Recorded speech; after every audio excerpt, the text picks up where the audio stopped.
To disable the sensitive content filter in Telegram and view media such as graphic or violent content, follow these steps carefully. This process requires using the Telegram web interface, since the official app does not provide this option directly. First, open the web browser on your device, whether it's iOS or Android. In the search bar, type web.telegram.org and press Enter. This will take you to the official web version of Telegram. When the website loads, you'll see a login screen. Once logged in, you'll be directed to your Telegram messages and channels. To access the settings, tap the three horizontal lines at the top left corner of the screen.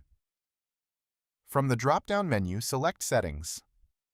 In the Settings menu, scroll down until you find Privacy and Security, then click on it.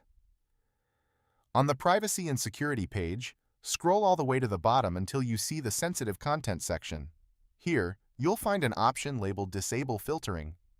Click on this option to turn off the sensitive content filter. By doing so, you'll now be able to view graphic and violent content that was previously restricted. Remember, this setting can expose you to sensitive material, so proceed with caution.